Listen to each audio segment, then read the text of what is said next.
All right, so I have 15 minutes to talk about a subject for which I take usually an hour and a half. So I'm going to make a summary, and I'm going to talk about two aspects of open source, business models that work for open source, and I'm really careful to not say open source business models. There's no such thing. A business model is a business model. And I'm going to talk about choosing a license for open source and elements that can help you choose a license as a developer. It's an overview, okay? As a brief introduction to who I am, I advise Wipro's key customers globally on their open source strategy, from a very high-level strategy integration into HR, talent acquisition, retention, innovation, marketing aspects, and things like that. So I'm not a technical person. I used to be, but not anymore. If you want to talk about quantum cryptography, I can, because that's my background, but afterwards. So, talking about open source and imagining a business model for a project. If you're a startup or if you're trying to sell a product that's built on open source, you want to consider a few aspects that have an impact on how you're going to make money, or at least some return on your open source investment. I'm going to talk about a few examples of such business models in the following slides. I'm going to go fast. If you want, my emails is on the last slide. Send an email and I'll send you the deck with the details, unless they're shared on the website. They're shared, okay. So there's four basic ways to consider open source inside your product. First of all, you're building open source. If you create a project or a product that is actually open source, that's a great way, okay? And you have to find ways to monetize the fact that your product itself is open source. Open source means, and we'll see that in the licenses, that it can be freely redistributed. So usually you're not going to be selling the product itself because everybody else can redistribute it, so you wouldn't sell it to too many people. Another aspect of using open source inside the development of the project is building with open source. You build your project around or using open source technologies, and depending on the licenses of these technologies, your product itself can be fully open source or can be closed source with open source components. macOS, for example, is not really open source, but it uses a lot of open source components. Another one is building for open source. You're designing services or products that help the open source developers, community users, whatever. That's another way to integrate open source into your own products. And finally, it's building your business on open source. For example, Wipro, we're a system integrator. One of our activities is supporting our customers on their open source strategy and activities. We're building our business on open source. Okay, so with these models in mind, I'm going to look at a few examples of companies that have implemented business models that work really well with open source, okay? So a first example is Amazon, and by the way, everybody loves to hate Amazon when it comes to open source because they just take everything, make money off of them, and they're not the best contributor on the planet.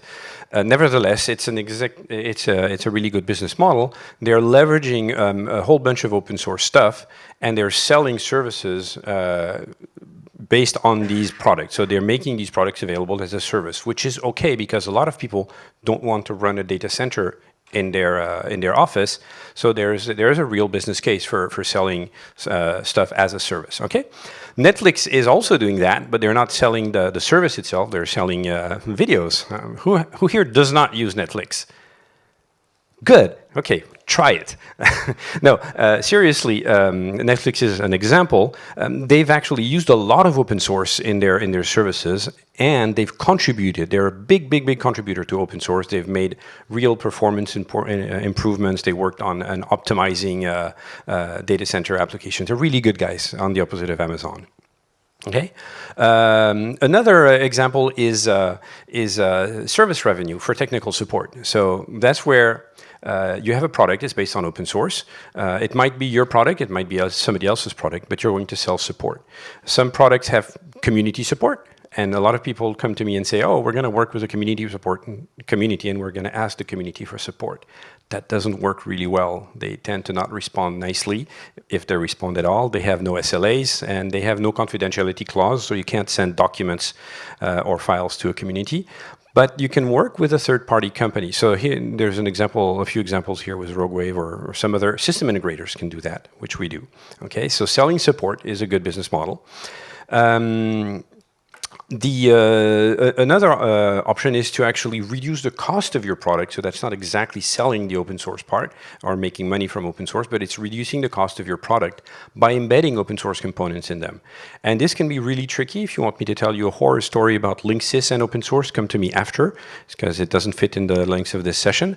But it can have a really strong impact on your whole business strategy if you mess up your licensing when you embed open source components. So be careful, but it works well if you do it well. Okay.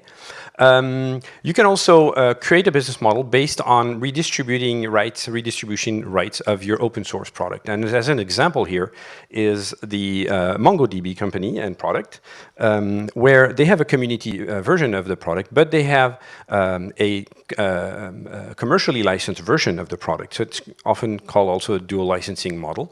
And MongoDB has created a very tough community license, so that it's very hard to reuse the community version of MongoDB on an extranet or on a commercially externally exposed website, because your whole site and infrastructure has to turn into open source. So I know companies who have a ban on using MongoDB Community Edition internally because they're afraid their employees will by mistake make it available outside, and then it would have to turn everything open source. So MongoDB also sells a commercial version of it, which allows you to take your internal developments, put it on the outside, without having to open source all the code, but you have to pay for a MongoDB commercial version. So it's an interesting business model. It works well. MongoDB has made a lot of enemies by creating a new license, the server-side public license, which they tried to submit to OSI for approval as an open source license. Didn't go well.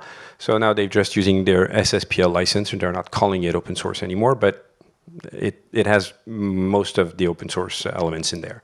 And it's a long debate, so not for here. Another example is offering enhanced commercial upgrades to open source software, which is you have a piece of open source software that offers a certain amount of functionality, and that is available as a community version, and you sell add-ons to it that offer enhanced features. It's also called a freemium model, where you have the free open model, and then you have things that you need to buy if you want to do anything useful with it. And that's the tricky part. Where do you put the limit between what is available for free and what you have to pay for in order to do something useful? If you have to pay to do any kind of useful stuff, the community gets really upset, and this does not play in your favor. So you want to make sure that the community version is usable enough, has enough features to be attractive, useful, and that only for specific uses you get the extensions. If not, you upset people, and you don't want to have upset customers. So if you look at MySQL, for example, in order to use MySQL anywhere in production in enterprise, you really need to get the enterprise edition. So people are going to MariaDB, Postgres, and starting to look away from MySQL. Bad choice. Ouch. Okay, 4 minutes? Ooh. Okay, so other examples, subscription models like Red Hat, where you pay regularly and you're allowed to get updates and support and things like that. And the last one I want to put here is not making money from the open source, but actually leveraging your presence in the open source space to sell the rest of your products because you're the best. And those are examples, like Microsoft is doing really well in this space right now. Okay. Let's talk in the last few minutes about open source license. This is a critical element, and I'm going to give you a few elements to choose. But first, I want you to realize that open source is defined as freedom to tinker, get the source code, modify, redistribute, etc.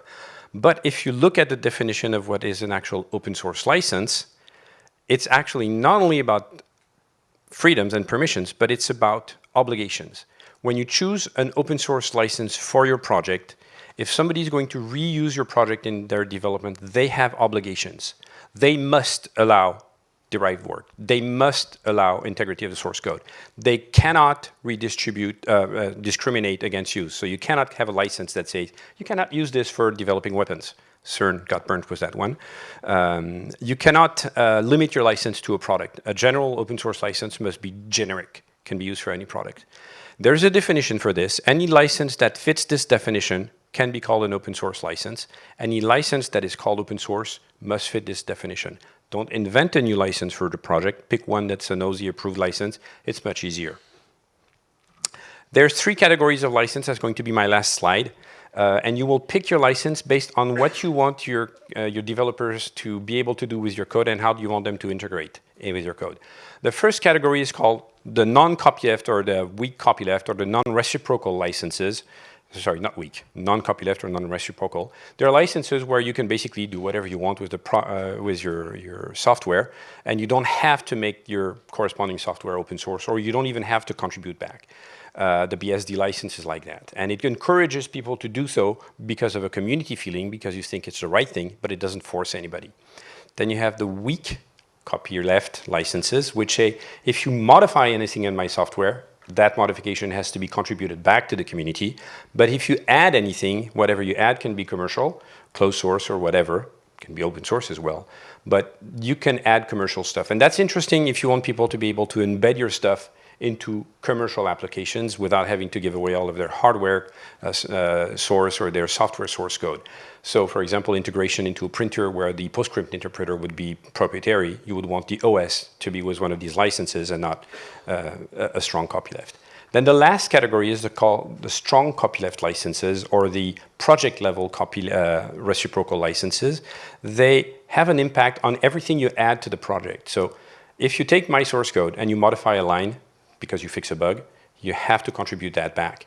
But more importantly, if you add anything to my project, including your project, that has to be contributed to the community with a similar type or compatible license. And that is interesting if you want to grow your project, but it's very constraining for people who actually want to use your stuff inside commercial products. And their solutions, their licenses that bridge, like the LGPL, allow integration in some ways, but it's a very tricky license. It's often called viral because it contaminates whatever you add to your code.